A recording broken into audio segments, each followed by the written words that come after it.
Di kursi roda warna ivory duduk seorang gadis bernama Kirana Adistya, putri tunggal dari Brahmasto Wirawan, salah satu pengusaha properti terbesar di Jakarta. 2 tahun lalu Kirana lumpuh total akibat kecelakaan beruntun. Dokter memvonis tak ada harapan. Sore itu, saat Kirana dan ayahnya menikmati angin taman belakang rumah, datang seorang pekerja harian bernama Arga Prasetyo. Bajunya penuh debu, tangannya kotor oleh tanah. Namun tatapan Arga lembut. "Maaf, Tuan. Nona," katanya pelan. "Bolehkah saya mencoba membantu? Saya bukan dokter, tapi saya pernah menyembuhkan orang lumpuh, hanya dalam 1 menit." Brahmasto menegurnya tajam. "Siapa kamu berani bicara begitu? Tukang taman ingin jadi tabib." Kirana tertawa sinis. "Kau pikir aku bahan eksperimen?" Namun Arga tetap tenang. "Saya hanya ingin menolong." Karena penasaran, Kirana mengiyakan. Arga menekan titik-titik tertentu di pergelangan kaki Kirana. Tiba-tiba Kirana merasakan sensasi panas menjalar dari tumit ke pahanya. Sebelum lanjut ke ceritanya, jangan lupa subscribe, like, dan share serta tulis di kolom komentar dari mana asal kalian, agar kami semakin semangat membagikan kisah penuh makna ini. Hujan baru saja reda ketika cahaya matahari senja masuk melalui jendela besar kamar Kirana Adistya. Kamar itu mewah, dengan langit-langit tinggi, tirai satin berwarna gading, dan aroma lembut lavender yang selalu disemprotkan pelayan setiap pagi. Tapi di balik kemewahan itu, tersimpan kenyataan pahit yang tak pernah bisa disembunyikan. Seorang gadis yang dulu hidupnya penuh warna kini hanya duduk diam di kursi roda warna ivory. Kirana Adistya, putri tunggal pemilik Wirawan Group, pernah dikenal sebagai gadis ceria yang gemar menari balet dan mendaki gunung. Dunia mengenalnya sebagai pewaris muda yang sempurna. Namun semuanya lenyap pada hari kecelakaan beruntun 2 tahun lalu. Hari yang merenggut impiannya, langkahnya, dan sebagian besar kebahagiaannya. Sejak itu, kakinya tak merespons apapun. Tak ada rasa. Tak ada gerakan. Bahkan dokter paling terkenal dari Singapura, Jepang, hingga Amerika, semuanya berkata hal yang sama. Tidak ada harapan. Kirana selalu tersenyum saat mendengarnya, seolah sudah menerima takdir. Tapi di dalam hatinya, ia hancur setiap hari. Di sudut kamar, Brahmasto Wirawan berdiri memandangi putrinya. Lelaki parubaya itu dikenal keras, tegas, dan tak pernah menunjukkan kelemahan di depan siapapun. Namun sejak kecelakaan itu, ia sering terlihat termenung lama, menatap kosong tanpa suara. Ia memegang foto Kirana saat menari balet. Kakinya dulu lentur, tubuhnya anggun. Foto itu kini seperti mimpi yang tak mungkin terulang. Brahmasto menarik napas panjang, lalu mendekati putrinya. "Kirana, besok kita ke dokter lagi, ya?" Suaranya lembut namun dipaksakan. Gadis itu hanya tersenyum kecil. "Papa, dokter yang kemarin saja sudah angkat tangan. Yang ini pun pasti sama." "Papa tidak akan berhenti mencari, Nak," ujar Brahmasto, mencoba tegar. Namun Kirana tahu, ia bisa melihat dari getaran halus di suara ayahnya, dari mata sembab yang berusaha disembunyikan, bahwa ayahnya sebenarnya mulai menyerah. Entah berapa banyak dokter, terapi, alat medis, semuanya sudah dicoba. Hasilnya sama, nihil. Dari luar jendela, terdengar suara burung-burung kembali ke sarang. Angin sore menempel lembut di kulitnya, namun Kirana tak merasakan apapun di bagian tubuhnya yang paling ia rindukan. Kedua kakinya. Ia menatap kaki yang kini hanya menjadi hiasan, terkulai tanpa daya. "Papa," katanya pelan, "apa menurut Papa, aku bisa berjalan lagi?" Pertanyaan itu menghantam hati Brahmasto seperti palu besar. Ia ingin menjawab, ya, ingin memberi harapan. Tapi suaranya tercekat. Setelah beberapa detik, ia hanya mengusap kepala putrinya. "Papa akan lakukan apapun, seberapapun harganya." Kirana menunduk. Dalam hati, ia berkata lirih. Andai ada keajaiban, meski 1 detik saja. Di rumah megah yang tak pernah sepi, justru kesedihan sunyi itulah yang paling terasa. Kirana tidak tahu bahwa takdirnya akan berubah. Dan perubahan itu akan datang bukan dari dokter terkenal, bukan dari teknologi mahal, melainkan dari seseorang yang bahkan tidak pernah ia perhitungkan. Seseorang yang bahkan tidak dianggap siapa-siapa. Sore itu, taman belakang rumah keluarga Wirawan tampak sangat tenang. Pohon-pohon Kamboja yang berjajar rapi mengayun perlahan diterpa angin lembut, sementara cahaya matahari keemasan memantul di permukaan kolam kecil dekat gazebo. Taman itu selalu menjadi tempat favorit Kirana sebelum kecelakaan, tempat ia berlari, menari, dan tertawa bersama ayahnya. Namun kini, taman hanya menjadi tempatnya duduk diam, menatap bunga-bunga yang seolah lebih hidup darinya. Di kejauhan, seorang pemuda tampak sibuk membersihkan dedaunan kering. Ia mengenakan kaos coklat yang warnanya sudah memudar, celana hitam penuh noda tanah, dan topi lusuh yang melindungi wajahnya dari terik matahari. Meski penampilannya sangat sederhana, gerakannya halus dan penuh kehati-hatian, seolah ia menghormati setiap daun yang jatuh di tanah. Nama pemuda itu Arga Prasetyo. Pekerja harian baru yang hanya diterima karena rekomendasi salah satu mandor lama. Tidak ada yang tahu banyak tentang dirinya. Ia datang tanpa banyak bicara, bekerja tanpa mengeluh, dan pergi tanpa meninggalkan jejak. Kirana memperhatikannya dari kejauhan sambil duduk di kursi roda. Biasanya ia tidak peduli dengan pekerja-pekerja baru, tetapi pemuda ini berbeda. Ada sesuatu pada gerakannya, tenang, pelan, teratur. Tidak seperti pekerja kasar, lebih mirip seseorang yang terbiasa mengamati dan memahami. Sesekali, Arga melirik ke arah Kirana. Bukan karena penasaran atau iba, tetapi karena seolah ada sesuatu pada gadis itu yang ingin ia ketahui lebih dalam. Matanya teduh, tak menghakimi, tak meremehkan, hanya melihat. Kirana menangkap lirikan itu dan merasa sedikit terganggu. Kenapa dia terus lihat ke sini? Gumamnya pelan. Apa dia kasihan? Atau hanya kepo? Namun yang paling membuat Kirana heran adalah ketika Arga menghentikan pekerjaannya dan berjalan ke arah pot bunga besar di dekatnya. Ia jongkok, lalu memegang batang tanaman itu sambil memejamkan mata sejenak. Gerakannya seperti seseorang yang memahami sesuatu yang orang lain tidak tahu. Beberapa detik kemudian, ia mulai memangkas daun-daun tertentu dengan cara yang sangat presisi. Bahkan para tukang kebun lama pun jarang sedetail itu. Bramasto, yang sedang berdiri di dekat gazebo sambil berbicara lewat ponsel, melirik sekilas dan berkata dalam hati, anak itu beda dari yang lain, tapi siapa dia sebenarnya? Arga melanjutkan pekerjaannya, tetapi sesekali ia kembali memandang Kirana. Kali ini tatapannya lebih dalam, bukan kasihan, melainkan seolah ia sedang membaca sesuatu.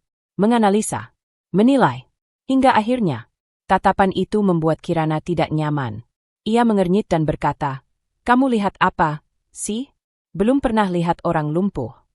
Arga terkejut. Ia buru-buru menunduk dan menggeleng sopan. Maaf, Nona. Ujarnya pelan, suaranya rendah dan halus. Saya hanya memperhatikan. Memperhatikan apa? Kirana memotong. Suaranya dingin. Arga butuh beberapa detik sebelum menjawab. Ia mengembuskan napas, lalu berkata dengan suara sangat hati-hati. Memperhatikan betapa keras Nona berusaha untuk tetap kuat. Kirana terdiam. Ucapan itu berbeda dari semua perkataan orang-orang di sekitarnya. Biasanya mereka berkata, kasihan, sabar ya, atau semoga cepat sembuh. Tapi pemuda lusuh ini melihat sesuatu yang lebih dalam. Sebelum Kirana sempat membalas, Arga sudah kembali menunduk dan melanjutkan pekerjaannya. Namun, di dalam hati Kirana, kata-kata itu bergema lama. Sementara langit sore berubah semakin jingga, tak seorang pun sadar bahwa kedatangan pekerja harian itu akan mengubah jalan hidup seluruh keluarga. Dan Kirana belum tahu bahwa pemuda tersebut menyimpan sesuatu. Sesuatu yang akan mengguncang keyakinannya.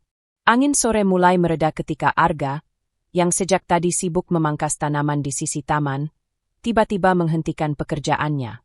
Ia berdiri diam, memandang Kirana dan Bramasto dari kejauhan. Sorot matanya berubah, bukan lagi sekadar lirikan seorang pekerja, melainkan tatapan seseorang yang telah mengambil keputusan besar. Pelan-pelan, ia melepaskan sarung tangannya, membersihkan debu di telapak tangan, dan melangkah mendekat. Kirana yang sedang memandangi kolam ikan menoleh dengan alis terangkat. Bramasto, yang berdiri di samping putrinya sambil memeriksa dokumen di ponsel, ikut melihat pemuda itu. Langkah Arga terhenti sekitar 2 meter dari mereka. Ia menundukkan kepala, lalu berkata dengan suara sangat hati-hati, namun tegas. Maaf, Tuan, Nona, ia mengangkat sedikit wajahnya, menatap penuh keyakinan. Bolehkah saya mencoba membantu? Saya bukan dokter, tapi saya pernah menyembuhkan kaki yang lumpuh dalam 1 menit. Seketika suasana taman berubah kaku. Beberapa pekerja yang berada tidak jauh langsung berhenti bergerak dan saling pandang. Pernyataan itu terlalu berani, terlalu gila, bahkan terdengar tidak masuk akal. Brahmasto menurunkan ponselnya, tatapannya berubah tajam seperti bilah pisau. Apa yang kamu katakan barusan? Saya pernah menyembuhkan seseorang, ulang Arga pelan. Kakinya lumpuh bertahun-tahun. Saya menolongnya dengan teknik yang saya pelajari. Tidak lama, hanya 1 menit. Kirana tidak bisa menahan dirinya. Ia meledak dengan tawa kecil, sinis, dingin. Serius? Kamu tukang kebun, bukan? Atau kamu sedang audisi jadi dukun? Arga tidak membalas. Ia hanya menatap Kirana yang tertawa, seolah menerima ejekan itu tanpa sedikit pun tersinggung.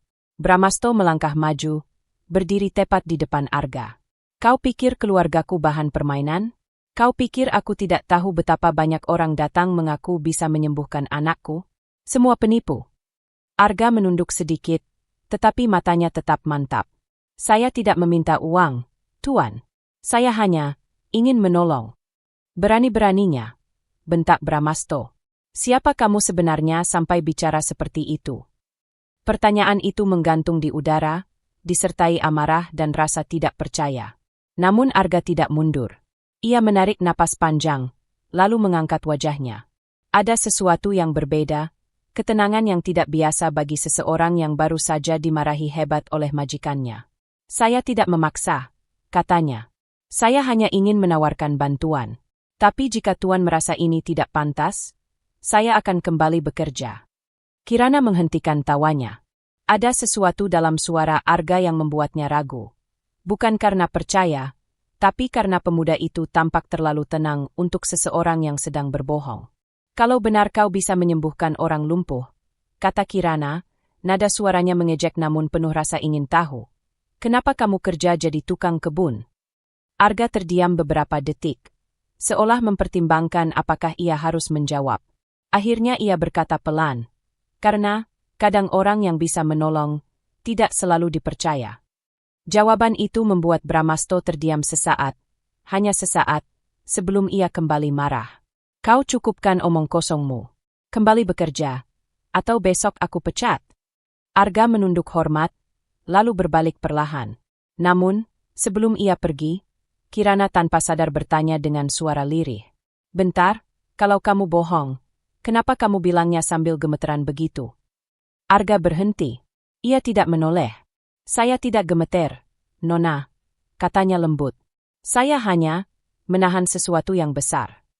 Lalu ia berjalan pergi, meninggalkan Kirana yang tak bisa menghentikan rasa penasaran, dan Brahmasto yang mulai merasa bahwa ada sesuatu yang aneh dengan pemuda itu. Di balik bayangan pohon Kamboja, Arga mengepalkan tangan. Ia tahu hari itu hanyalah permulaan. Apakah mereka percaya atau tidak, ia tidak bisa menahan takdir. Karena sekali ia memutuskan untuk menolong seseorang, ia tidak pernah gagal. Sore berganti menjelang malam. Langit mulai berwarna ungu keemasan ketika suasana taman masih dipenuhi ketegangan yang belum menguap sejak Arga mengutarakan pengakuannya. Kirana mencoba mengabaikan, tapi kata-kata pemuda itu terus terngiang di pikirannya. Saya pernah menyembuhkan orang lumpuh, hanya dalam 1 menit. Semakin ia mencoba melupakan, semakin kuat rasa penasarannya menggigit. Bukan karena ia percaya, tetapi karena hatinya ingin membuktikan bahwa pemuda itu salah, bahwa tidak ada manusia biasa yang bisa melakukan keajaiban itu. Setelah beberapa menit memerhatikan Arga yang kembali bekerja, Kirana menarik napas dalam dan berkata lirih. Arga! Brahmasto langsung menoleh cepat. Kirana, jangan bilang. Biarkan dia coba, kata Kirana tegas, menahan tatapan ayahnya. Paling tidak, aku ingin tahu apakah dia hanya omong kosong. Brahmasto memijat pelipisnya, frustasi. Kau ini, kenapa harus percaya omongan orang asing? Aku tidak percaya, balas Kirana dingin. Itu sebabnya aku ingin membuktikannya. Keheningan menyeruak. Angin seolah berhenti bergerak. Arga, yang berdiri beberapa langkah jauhnya, tampak terkejut. Ia tidak menyangka gadis itu akan menurunkan gengsinya sedemikian rupa, bahkan hanya untuk membuktikan bahwa ia salah. Pelan-pelan, Arga mendekat. Wajahnya tidak menunjukkan kegembiraan, tidak pula kesombongan. Justru, ia terlihat sangat serius, seolah momen itu lebih penting baginya daripada pengakuan apapun. Brahmasto menahan napas, tatapannya waspada seperti singa yang siap menerkam jika terjadi sesuatu yang mencurigakan. Jika saya melakukan sesuatu yang membuat Nona tidak nyaman, saya akan berhenti, ujar Arga lembut, menjaga jarak beberapa langkah dari kursi roda Kirana. Kirana hanya mengangguk kecil. Mari kita lihat apa keajaiban yang kamu sebut-sebut itu. Arga menunduk hormat, lalu perlahan berlutut di depan Kirana. Ia melepas topi lusuhnya, memperlihatkan rambut hitam pendek yang sedikit kusut. Tangannya sedikit gemetar, bukan karena gugup, melainkan karena ia tahu apapun yang ia lakukan akan menentukan apakah ia layak dipercaya atau diusir. Saat tangan Arga mendekati pergelangan kaki Kirana, Brahmasto langsung mengangkat tangan seolah memberi peringatan. Awas kamu lakukan hal aneh-aneh, ancam Brahmasto. Satu gerakan mencurigakan, aku hentikan kamu. Arga hanya mengangguk tanpa menatapnya. Tidak akan terjadi apa-apa yang buruk, Tuan. Lalu, perlahan, tangannya menyentuh pergelangan kaki Kirana. Sentuhan itu sangat halus, nyaris tak terasa. Kirana mengernyit, bukan karena sakit, tetapi karena ini pertama kalinya seseorang menyentuh kakinya tanpa maksud medis, bukan dokter, bukan fisioterapis, bukan perawat. Dan yang paling aneh, wajah Arga berubah sangat tenang. Tatapannya fokus, konsentrasinya penuh, seolah ia sedang menyelaraskan dirinya dengan sesuatu yang tidak terlihat. Ia menutup mata sejenak, menyentuh beberapa titik di sepanjang pergelangan kaki Kirana dengan urutan yang sangat spesifik, bukan pijatan, bukan tekanan acupres sure biasa. Gerakannya halus, terukur, dan tepat. Brahmasto menegang. Kirana mencoba tetap sinis, tetapi hanya bisa terdiam saat memperhatikan keseriusan Arga. Apa yang kamu lakukan? Tanya Kirana dengan suara pelan namun tegang. Arga membuka mata sedikit, lalu menjawab, saya sedang membuka simpul saraf yang tertutup sejak kecelakaan. Kirana menelan ludah. Ia tahu itu terdengar mustahil. Ia tahu seharusnya ia menertawakannya. Tapi entah kenapa, untuk pertama kalinya, ia merasa ada sesuatu yang berbeda. Brahmasto memperketat posisinya, namun tidak menghentikan Arga. Ada sesuatu pada cara pemuda itu bekerja yang membuatnya ragu untuk memutuskan. Dalam ketenangan sore itu, hanya terdengar suara napas Kirana, dan ritme lembut jari-jari Arga yang bergerak seperti tahu persis apa yang ia cari. Dan tanpa ada yang menyadari, sesuatu di dalam tubuh Kirana mulai bereaksi. Bukan sakit, bukan nyeri, tetapi panas. Hangat seperti aliran listrik halus, merayap dari tumit ke betis. Kirana tersentak kecil, matanya melebar. Arga membuka mata. Sudah terasa? Tanyanya pelan. Kirana tertegun. Ia tidak bisa berkata-kata. Brahmasto merapat, panik. Ada apa? Kirana. Kirana hanya menatap kakinya. Untuk pertama kalinya sejak kecelakaan, ia merasakan sesuatu. Sesuatu yang hidup. Sesuatu yang ia pikir sudah hilang selamanya. Dan semuanya baru dimulai. Yang terjadi setelahnya terasa seperti mimpi yang terlalu berani untuk diharapkan. Saat jari-jari Arga menyentuh pergelangan kaki Kirana, sentuhan itu bukan sekadar tekanan. Ada ritme yang aneh, teratur, seolah ia menekan titik yang selama ini tak pernah disentuh siapapun. Kirana merasakan denyut hangat, pelan, lalu menguat, menjalar naik dari tumit ke betis, kemudian ke pahanya. Itu bukan rasa sakit, tapi seperti aliran listrik yang membangunkan sesuatu yang sudah lama tertidur. Kirana terbelalak, tubuhnya menegang. Arga, apa yang kau lakukan? Bisiknya dengan suara gemetar. Arga tidak menjawab. Fokusnya penuh. Jemarinya bergerak cepat, tepat, seperti seseorang yang telah mempelajari anatomi bukan dari buku kedokteran, tetapi dari pengalaman hidup yang tak diketahui siapapun. Brahmasto berdiri di belakang kursi roda. Napasnya memburu. Ia ingin menghentikan Arga, hatinya penuh curiga, tapi tubuhnya seolah membatu karena rasa takut dan harapan yang bercampur jadi satu.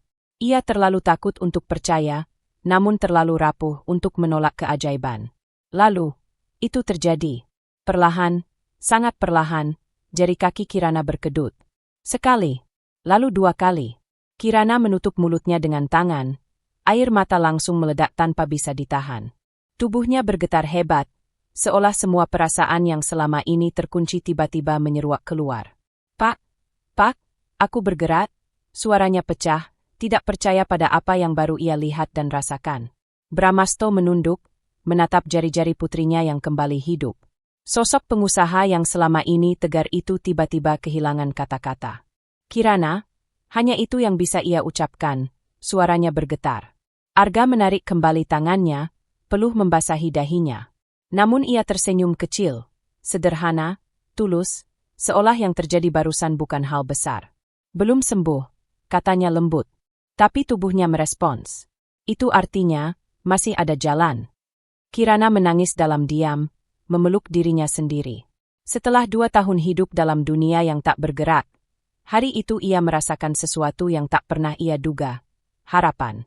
Dan di balik semua keajaiban itu, Arga berdiri diam, tanpa meminta apapun, tanpa mengklaim apapun. Seakan-akan bagi dirinya, membuat Kirana bisa merasakan hidup kembali. Sudah lebih dari cukup. Malam itu, setelah kejadian mengejutkan di taman belakang, suasana rumah Wirawan berubah. Tidak ada yang berani membicarakan apapun. Namun bisik-bisik kecil mulai terdengar di antara para pegawai. Semua bertanya-tanya, apa benar seorang pekerja harian mampu membuat jari kaki Nona Kirana bergerak? Atau itu hanya kebetulan? Brahmasto, yang biasanya bersikap tegas dan dingin dalam mengambil keputusan bisnis bernilai miliaran, justru terlihat bimbang. Ia memandangi putrinya sepanjang makan malam, melihat bagaimana Kirana tak berhenti menyentuh kakinya sendiri seolah takut keajaiban itu hanya mimpi. Hingga akhirnya, saat hari berganti malam dan seluruh rumah mulai sepi, Brahmasto mengetuk pintu kamar Kirana. "Nak!" Suaranya pelan, penuh keraguan yang jarang sekali ia tunjukkan. "Apa kau yakin tadi itu benar terjadi?" Kirana menatap ayahnya, mata beningnya masih basah. "Pak, aku merasakannya. Aku benar-benar merasakannya." Samar-samar, ia tersenyum untuk pertama kalinya setelah sekian lama. Brahmasto menghela napas panjang, seolah melepaskan beban bertahun-tahun. "Kalau begitu," katanya akhirnya, "ayah akan mempertimbangkan sesuatu."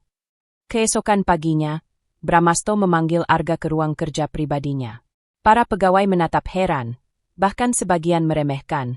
Berbisik-bisik melihat tukang taman lusuh itu masuk ke ruangan yang biasanya hanya dipakai untuk menerima tamu penting atau membahas kontrak besar. Arga masuk dengan ragu, berdiri tegap meski wajahnya tampak gugup. "Tuan memanggil saya." Brahmasto mengamati pemuda itu lama sekali, menimbang-nimbang, mencari tanda kebohongan. Namun yang ia lihat hanyalah ketulusan. "Aku ingin kau tinggal di rumah ini," ujar Brahmasto akhirnya. "Sebagai apa, Tuan?" "Sebagai terapis pribadi putriku." Beberapa pegawai yang menguping nyaris menjatuhkan nampan. Arga terbelalak. "Saya? Tinggal di sini? Tuan, saya hanya pekerja harian." "Saya tidak." "Kau membuat jari kaki Kirana bergerak," potong Brahmasto, suaranya mantap. "Bahkan dokter terbaik pun tidak bisa. Itu bukan hal kecil." Arga menunduk, tidak tahu harus berkata apa. "Selama kau di sini," lanjut Brahmasto, "kau adalah tamu penting keluarga Wirawan. Siapapun yang tidak menghormatimu, berarti tidak menghormatiku." Kata-kata itu menyebar cepat seperti api. Para pegawai rumah yang sebelumnya mencibir Arga kini terdiam canggung. Sebagian bahkan takut. Tapi tetap ada beberapa yang memandangnya sinis, menganggapnya hanya numpang nasib baik. Sementara itu, Kirana memulai rutinitas baru. Setiap sore, di ruang latihan kecil yang sengaja disiapkan Brahmasto, Kirana dan Arga menjalani terapi rahasia. Teknik Arga berbeda dari fisioterapi biasa. Kadang ia menekan titik tertentu dengan kecepatan tertentu. Kadang ia meminta Kirana berlatih merasakan aliran hangat di dalam tubuhnya. Awalnya Kirana ragu. Namun setelah sesi kedua, ketiga, keempat, sensasi itu terus muncul. Kecil, halus, tapi nyata. Hubungan mereka perlahan berubah, dari pasien dan terapis, menjadi dua orang yang sama-sama menyimpan harapan yang tak terucap. Dan di tengah segala keraguan, komentar miring, serta harapan yang tumbuh, satu hal jelas. Brahmasto telah mengambil keputusan tak terduga yang akan mengubah hidup ketiganya. Hari-hari pertama terapi berjalan jauh dari kata mudah. Kirana yang sudah 2 tahun tak merasakan apapun di kakinya, tiba-tiba harus menghadapi sensasi baru yang tidak pernah ia bayangkan.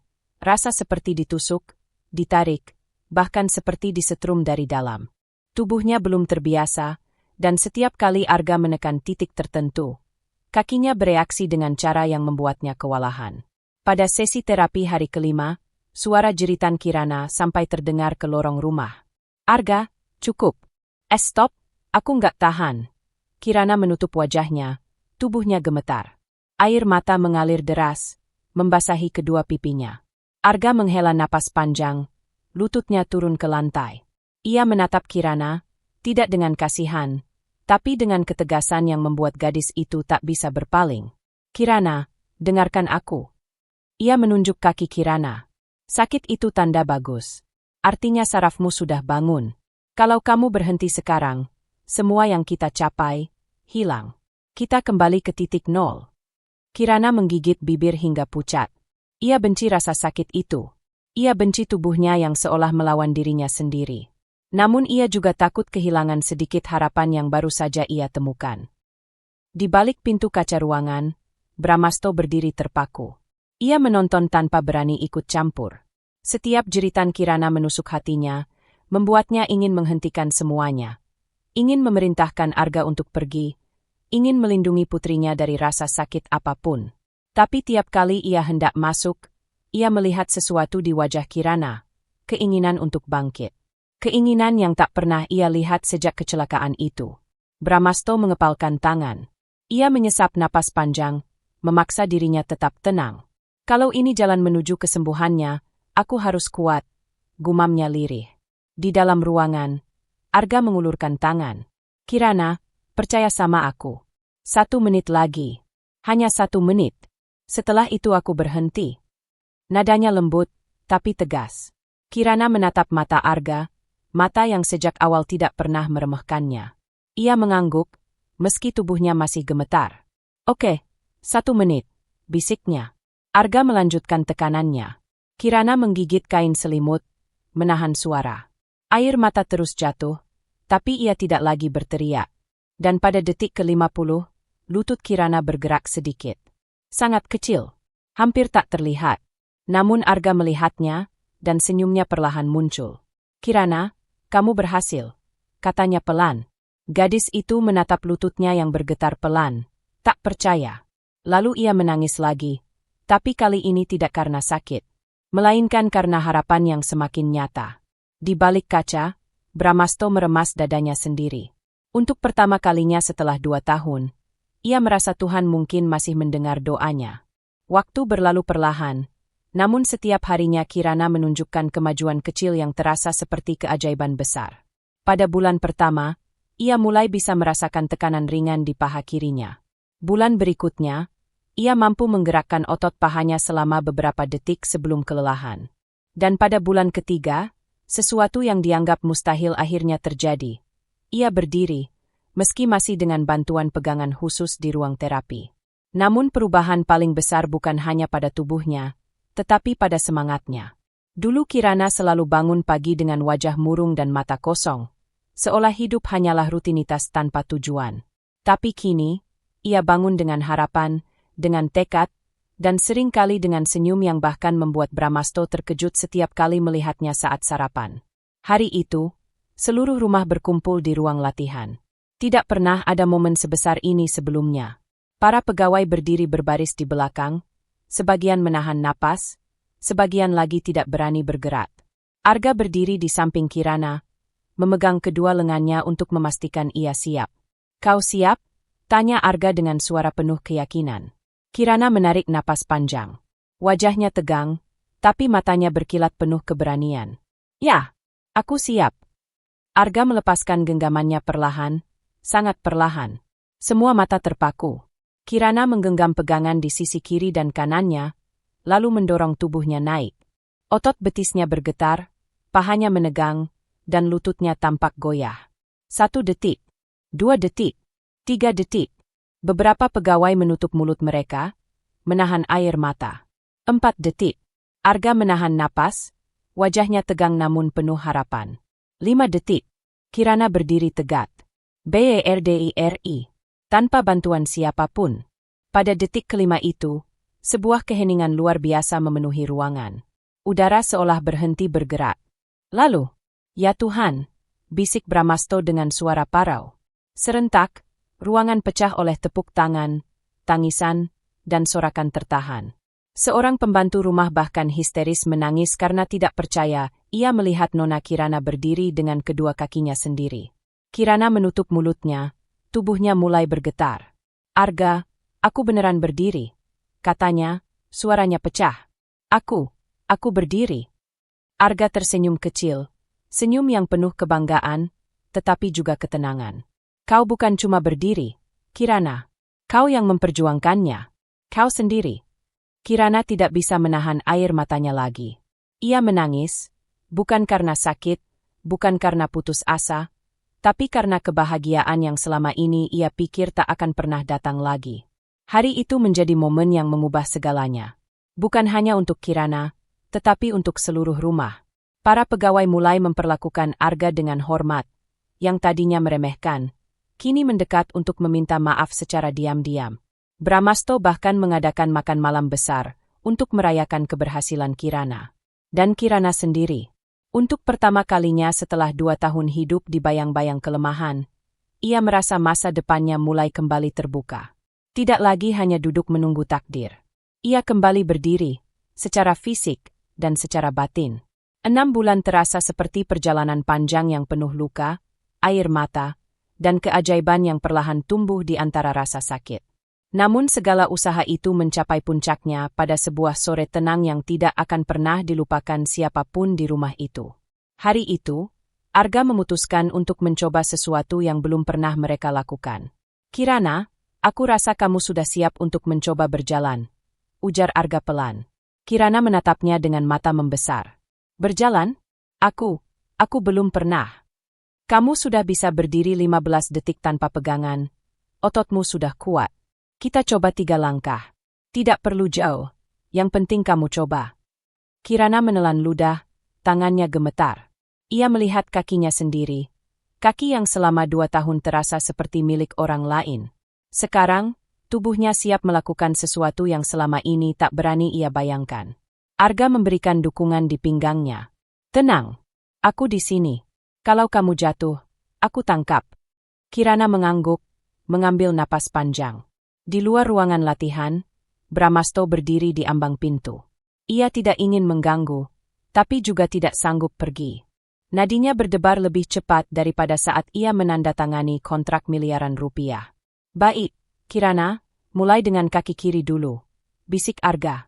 Kirana menggerakkan telapak kakinya, pelan, sangat pelan. Lututnya goyah, betisnya menegang, tapi tubuhnya maju sedikit. 1 langkah. Ruangan menjadi sunyi senyap. Para pegawai yang mengintip dari jauh menutup mulut mereka. Beberapa mulai meneteskan air mata bahkan sebelum Kirana melanjutkan langkah berikutnya. Arga melanjutkan. "Bagus. Sekarang kaki kanan." Kirana menggeser kakinya lagi. Lebih stabil dari sebelumnya. 2 langkah. Air mata mulai menggenang di mata Kirana. Dadanya bergetar hebat. Ia tidak percaya tubuhnya benar-benar bergerak. Ia tidak percaya ia sedang berjalan. Lalu dengan kekuatan terakhir yang ia kumpulkan selama berbulan-bulan latihan, Kirana mengangkat kaki kirinya sekali lagi. 3 langkah. Langkah ketiga itulah yang membuat dunia runtuh bagi Brahmasto. Tanpa sadar, Brahmasto jatuh bersimpuh ke lantai. Bukan pelan, tapi seketika, seperti seseorang yang lututnya tak sanggup menopang besarnya emosi. Ia menangis. Bukan hanya sekadar menangis, tetapi menangis keras. Seperti seorang ayah yang menyaksikan mukjizat tepat di depan matanya. Kirana, nak." Ia merangkak mendekati putrinya, memeluknya erat, sangat erat, seolah takut keajaiban itu akan lenyap jika ia melepaskannya. Kirana ikut menangis di dalam pelukan itu. "Ayah, aku berjalan." Brahmasto mengangkat wajah, menatap Arga yang berdiri tidak jauh dari mereka. Mata sang pengusaha merah dan basah, tapi penuh rasa syukur yang begitu dalam. Arga, suara Bramasto parau namun tegas. Kau bukan pekerja, kau bukan seorang pemuda biasa. Air mata jatuh lagi dari pipinya. Kau penyelamat keluarga ini. Arga menunduk, bukan karena rendah diri, tetapi karena hatinya ikut bergetar. Ia tidak pernah meminta balas jasa, tidak pernah mengharapkan penghormatan sebesar ini. Tapi hari itu, semua orang tahu. Arga bukan hanya menggerakkan kaki Kirana. Ia menghidupkan kembali harapan yang sudah mati. Setelah momen bersejarah itu, 3 langkah yang mengubah hidup seluruh keluarga Wirawan. Semuanya bergerak ke arah yang tak pernah dibayangkan siapapun. Bramasto tidak menunggu 1 hari pun untuk mengambil keputusan. Di ruang kerjanya, ia memanggil Arga dengan wajah yang masih tampak kelelahan oleh emosi. Mulai hari ini, ucap Bramasto dengan suara tegas namun lembut. Kau bukan lagi pekerja harian. Kau kuangkat sebagai asisten pribadi, sekaligus orang kepercayaan keluarga kami. Arga tertegun. Tuan, saya tidak pantas. Kau pantas, Arga, potong Bramasto. Lebih dari siapapun yang pernah bekerja di rumah ini. Sejak hari itu, status Arga berubah. Para pegawai yang dulu memandangnya sebelah mata kini memperlakukannya dengan hormat. Bahkan kepala rumah tangga sampai ikut memastikan Arga mendapat kamar terbaik di area staf. Sementara itu, Kirana menjalani pemulihan yang semakin pesat. Berjalan 5 langkah, lalu 10. Lalu ia mulai belajar naik tangga perlahan-lahan. Dan akhirnya, pada bulan ke-8 setelah Arga datang ke rumah itu, Kirana kembali memakai sepatu hak rendah. Sesuatu yang dulu ia pikir tidak akan pernah terjadi lagi. Lihat, Arga, katanya sambil tertawa kecil. Aku sudah bisa pakai ini lagi. Arga tersenyum bangga, sorot matanya tak bisa menyembunyikan kekaguman. Pelan-pelan saja. Tapi, aku bangga sekali sama kamu. Kirana merasakan jantungnya berdetak lebih cepat.